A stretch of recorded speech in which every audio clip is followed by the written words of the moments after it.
Hey everyone, I just wanted to share an observation with you.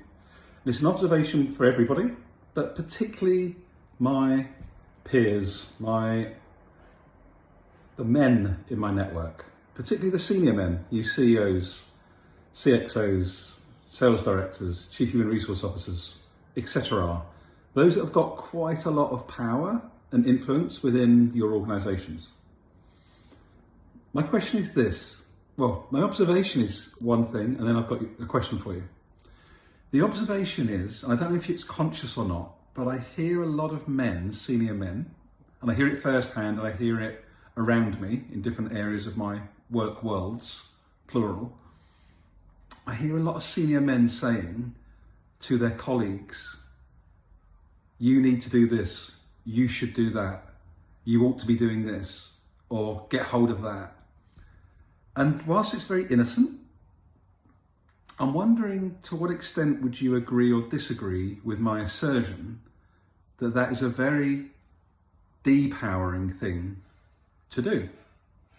What are you thinking and what are your thoughts?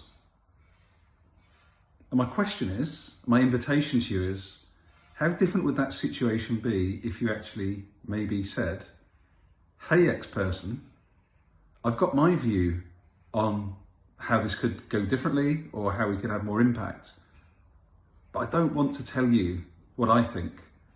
I'd love to hear what your perspective is. What are your thoughts? What are you thinking about? How are you going to try and deal with this challenge?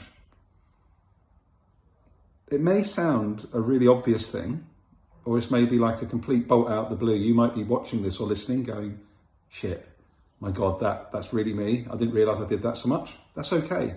You're not a bad person. We've been conditioned for many, many generations to tell people what to do, to depower people in the workplace. These adults, I think it was the wonderful Doug Kirkpatrick shared this story brilliantly. But, he's talking about the fact that, your husband, your wife, your kids, they get up in the morning, they drive a car, they walk themselves to school, they learn, they have conversations, they fall out, they make up, etc.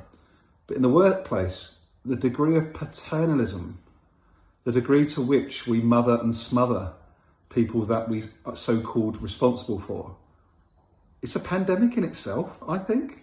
So my invitation to you, particularly men leaders, but anybody that's leading other human beings in the workplace today, as you go into this weekend, I invite you to listen and look out for where you may at home, in your sports teams, in the workplace, be telling people what to do without realizing that you're telling people what to do. Take care.